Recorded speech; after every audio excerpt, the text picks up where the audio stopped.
A heartless landlord evicts a struggling single mother, but what happens next will leave you speechless. Watch until the end to see the unexpected twist that changes everything. Before we dive in, where are you watching from? Comment below. In a quiet, rundown apartment complex, Sarah, a single mother, was doing her best to make ends meet. The pressure of raising her young daughter, Lily, alone was already hard enough. But now, she had just received an eviction notice.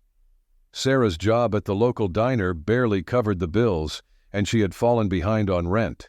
The stress weighed heavily on her shoulders, but her priority was always Lily's safety and well-being.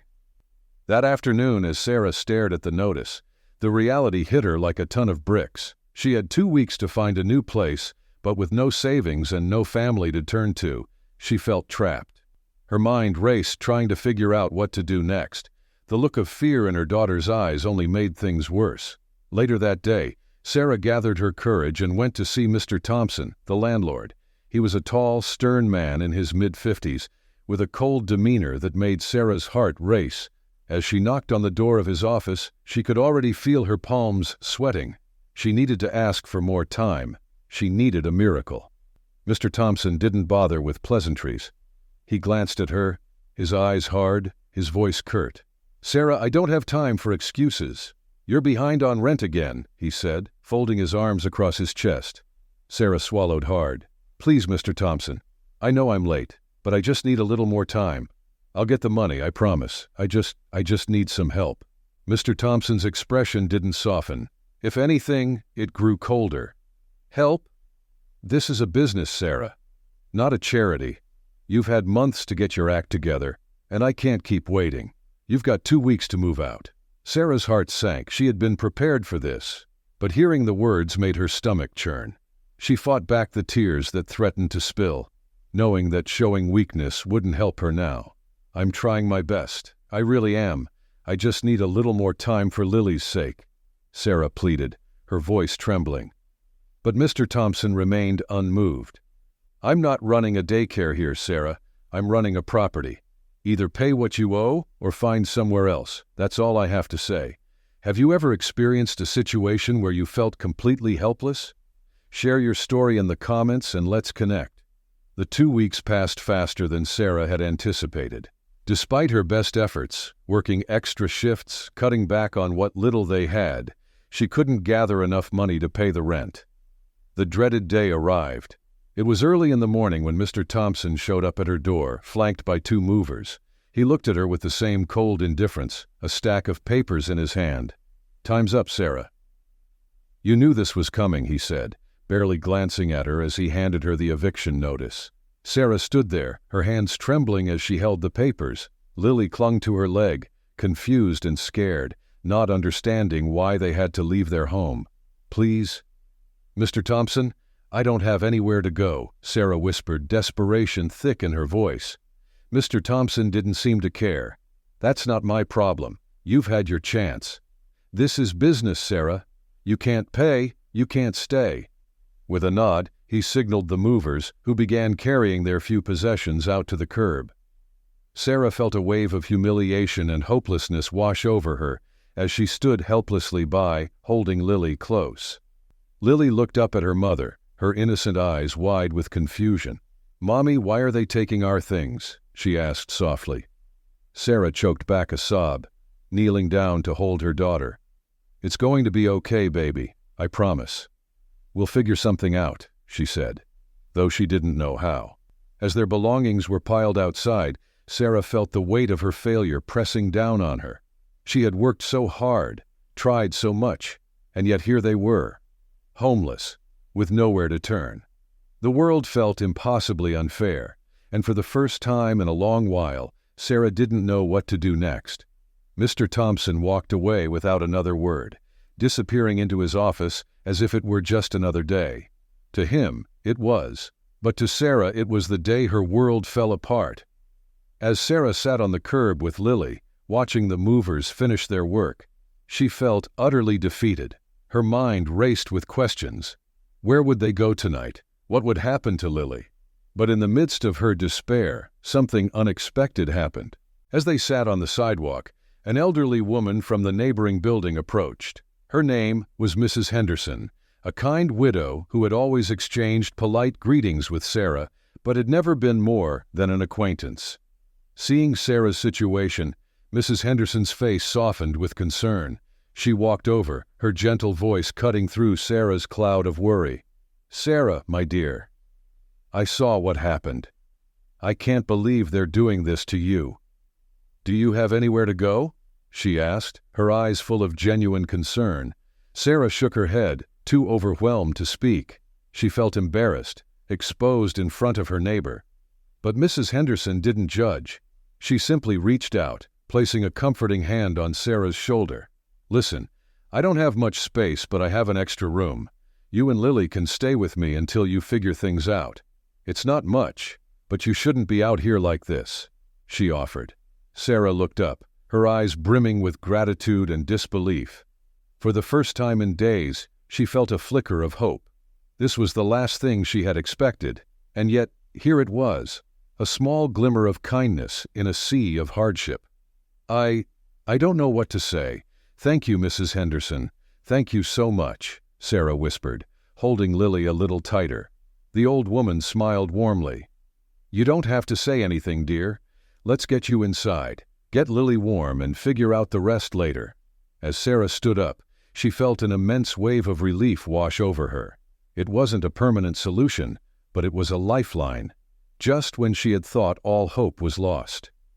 As they gathered their few belongings from the curb and followed Mrs. Henderson into her small but cozy apartment, Sarah couldn't help but feel a sense of renewed strength. Maybe, just maybe, things could turn around. The next few days passed in a blur, as Sarah and Lily adjusted to their temporary living arrangement. Mrs. Henderson's apartment was humble, but it was warm, and it was safe. Sarah spent her days applying for jobs and looking for affordable housing, all while trying to keep Lily's spirits up. But despite the security of Mrs. Henderson's offer, Sarah still couldn't shake the deep sense of failure gnawing at her. One afternoon, as Sarah sat at the kitchen table, hunched over her laptop searching for jobs, Mrs. Henderson came in carrying an old photo album. She sat down across from Sarah with a curious smile. "You know, dear," Mrs. Henderson began, flipping through the album, "something about this whole situation has been nagging at me." Sarah looked up, confused. "What do you mean?" Mrs. Henderson's eyes twinkled as she landed on a page in the album, turning it around to show Sarah.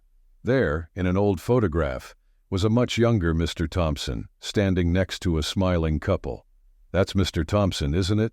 Mrs. Henderson asked. Sarah's breath caught in her throat. She leaned in to examine the photo more closely, and sure enough, it was him, her landlord, much younger but unmistakable. Beside him stood a man and a woman who looked vaguely familiar, but Sarah couldn't quite place them. "Yes, that's him. But who are the others?" Sarah asked, puzzled. Mrs. Henderson tapped the photo. "That man there, his name was James O'Connor. He and his wife lived in this building many years ago, and they were dear friends with Mr. Thompson. James helped him start his real estate business when he was just getting on his feet." Sarah stared at the photo, her mind racing. She hadn't thought much about Mr. Thompson's past, but seeing him like this, smiling, standing with people who looked kind, was jarring. It was a side of him she hadn't imagined. I don't understand," Sarah said, trying to make sense of it all. Mrs. Henderson closed the album and looked at Sarah with a somber expression. "James O'Connor was a good man, Sarah. He helped a lot of people, and he never asked for anything in return. I remember when his wife fell ill and the medical bills piled up. They lost almost everything. They had to sell their home, and they moved out of this building. But I always heard that Mr. Thompson promised to take care of them."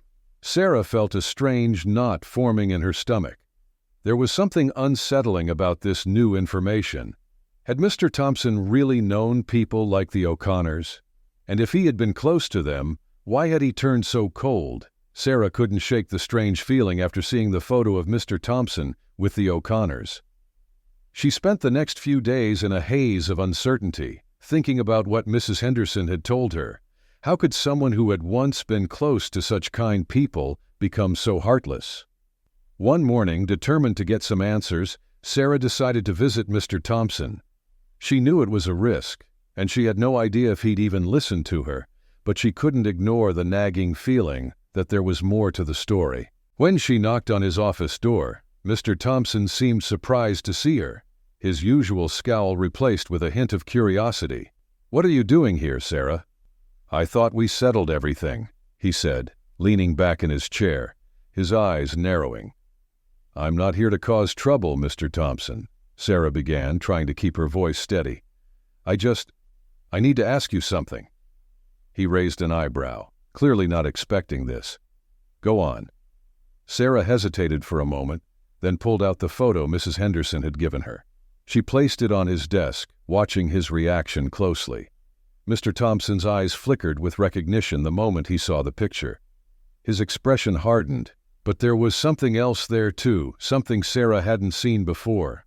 "I found this," Sarah said quietly. "Mrs. Henderson told me about James O'Connor. She said you were close, that he helped you when you were starting out." Mr. Thompson's jaw tightened, and for a moment he didn't say anything. He stared at the photo, his fingers trembling slightly as he picked it up. The silence stretched on, and just when Sarah thought he wouldn't answer, he spoke, his voice rough. "James O'Connor was the best man I ever knew. He saved me when I was at my lowest." "I owe him everything," Mr. Thompson said, his voice thick with emotion. Sarah was taken aback by the sudden change in his demeanor. Gone was the cold, indifferent landlord, replaced by someone who seemed weighed down by a past he hadn't spoken of in years. "Then why?" Sarah asked, her voice cracking. "Why did you evict me? If you knew what it was like to struggle, to be helped by someone when you had nothing, why would you do this to me?" Mr. Thompson looked away, guilt flashing across his face. He took a deep breath, setting the photo down carefully before speaking again.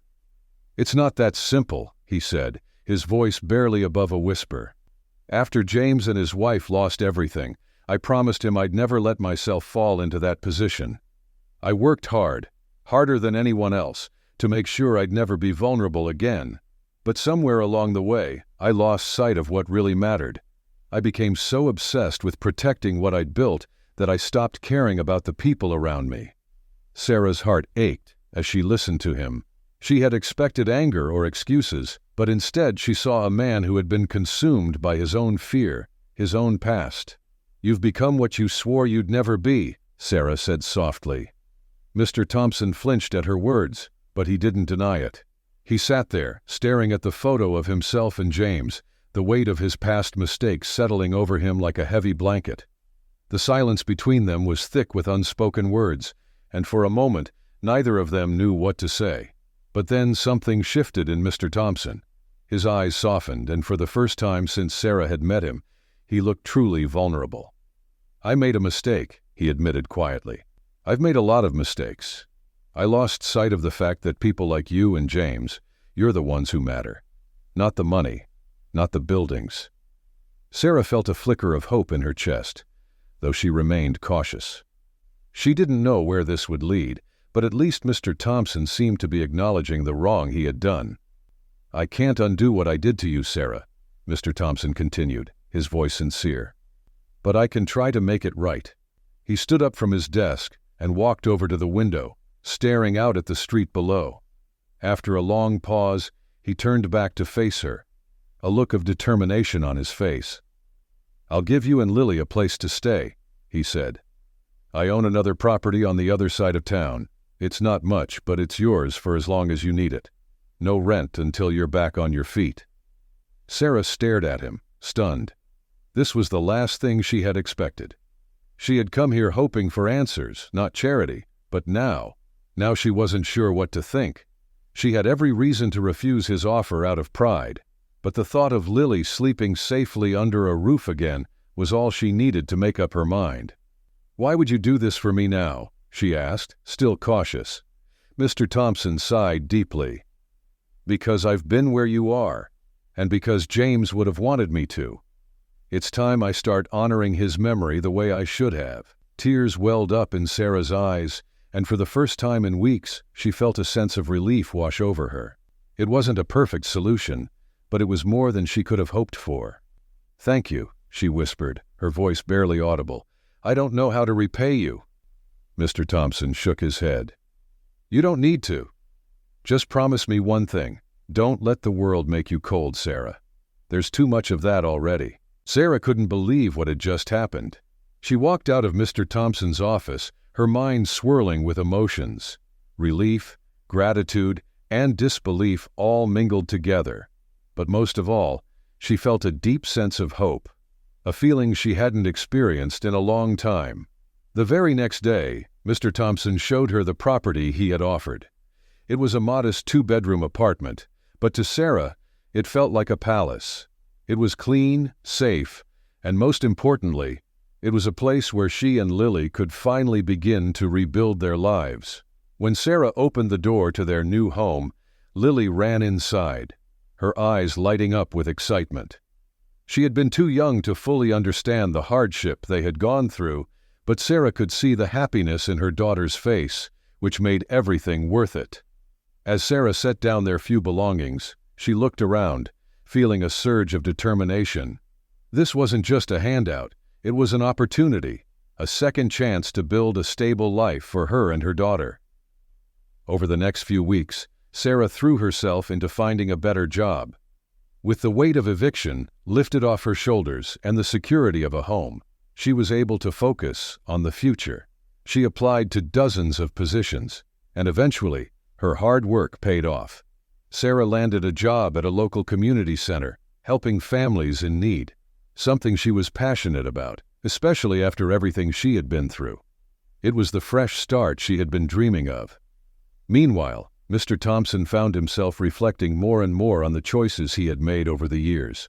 The conversation with Sarah had stirred something in him that he hadn't felt in a long time. Remorse, but also the desire to change. He had spent so many years building walls around himself, thinking that his wealth and success were the only things that mattered. But now, he saw that those things had made him lose touch with his humanity. Driven by this newfound clarity, Mr. Thompson reached out to others he had wronged in the past. He began offering assistance to tenants who were struggling, learning to listen instead of judge, and realizing that not everyone's struggles were visible from the outside. He even started working with local charities, donating to causes that helped single parents, the homeless, and those in need of a fresh start, just like Sarah. It wasn't an instant transformation, but little by little, he rebuilt his reputation. People who had once viewed him as nothing more than a heartless businessman began to see him in a new light. One evening, after a long day of work, Mr. Thompson decided to visit Sarah and Lily. He knocked on their door, feeling nervous for reasons he couldn't quite explain. When Sarah opened the door, she looked surprised but not unkind. "Mr. Thompson," she greeted him, her voice soft but curious. "What brings you here?" "I wanted to see how you were doing," he replied, offering her a hesitant smile. "And to thank you." Sarah raised an eyebrow, confused. "Thank me?" Mr. Thompson nodded, his expression sincere. "You made me realize something. All these years, I've been holding on to bitterness and fear. I lost sight of the things that truly matter, people, kindness. You helped me see that, and for that, I'm grateful." Sarah was taken aback by his words. It was hard to reconcile this man standing in front of her with the cold landlord who had once thrown her and Lily out. But in his eyes, she saw something different, something genuine. "I'm just glad things turned out the way they did," Sarah said, her voice filled with warmth. "For both of us." Mr. Thompson glanced over at Lily, who was playing with a doll in the corner of the room, her laughter filling the space. It was a sound that tugged at his heart in ways he hadn't expected. "I don't think I ever told you," he began, his voice quiet, "but I never had children of my own. For years, I thought that was fine, that my success and my money were all that mattered. But now, seeing you and Lily, I realize how wrong I was." Sarah didn't say anything for a moment, but her eyes softened with understanding. "We all make mistakes," she said finally. "What matters is that you've learned from them." Mr. Thompson nodded, grateful for her kindness. It was a lesson he would carry with him for the rest of his life. As he left their apartment that evening, Mr. Thompson felt lighter than he had in years. The weight of his past mistakes had begun to lift, replaced by a sense of purpose he hadn't felt in a long time. He had a chance to do better, to be better, and he intended to take it. Months passed, and Sarah's life continued to stabilize. With her new job at the community center and the security of a home, she was able to focus on giving Lily the life she deserved. Lily thrived in school, and Sarah found joy in helping others who were facing similar hardships to those she had once endured. The struggles hadn't disappeared, but now Sarah faced them with renewed strength and optimism. Mr. Thompson had also undergone a transformation. His involvement in the community deepened, and he became known for his charitable work and efforts to support those in need. The man who had once been known for his heartless approach to business was now respected for his generosity and compassion. His change wasn't just a matter of reputation, it was a reflection of the internal growth he had experienced. He had come to understand that true wealth lay not in money, but in the connections we make with others. One evening, Sarah was invited to a charity gala hosted by Mr. Thompson. It was an event meant to raise funds for families facing homelessness, and Sarah felt honored to attend, knowing how far she had come since that fateful day when she was evicted. As she arrived at the event, dressed modestly but confidently, she was greeted warmly by Mr. Thompson. "You look wonderful, Sarah," he said, offering her a kind smile. "I'm so glad you could make it." Sarah smiled back, feeling a deep sense of gratitude. "I wouldn't miss it. What you're doing here, helping others in need, it's incredible." Mr. Thompson nodded. "It's the least I can do. And in many ways, you were the one who inspired this change. You made me realize how much more I could do, how much more I should do." As the evening went on, Sarah mingled with guests, many of whom shared their own stories of struggle and triumph. It was a night of reflection and hope, and by the end of it, Sarah found herself standing outside under the stars, thinking about how much had changed in her life. Mr. Thompson joined her, standing quietly for a moment before speaking. "I've been thinking a lot about James lately," he said softly, referring to his old friend James O'Connor. "He always believed in second chances, in helping people when they needed it most. I've realized that, in a way, he gave me a second chance too, through you." Sarah looked at him, her eyes filled with understanding. "And you've done the same for me, Mr. Thompson. You gave me and Lily a second chance when we had nowhere else to go. I'll never forget that." He smiled, the weight of his past seeming lighter now. "Please, call me Robert. I think we've moved past formalities, don't you?" Sarah chuckled. "Yes, Robert, I think we have." As they stood together, watching the night sky, there was a shared understanding between them, one that went beyond words. They had both been through their own journeys of redemption, of loss and renewal, and now they were both dedicated to using what they had learned to help others. In the end, it wasn't about the homes they owned or the money they made. It was about the kindness they showed, the empathy they shared, and the lives they touched along the way. And for Sarah, Robert, and Lily, the future looked brighter than ever before, not because of wealth, but because of the love and understanding they had found in one another.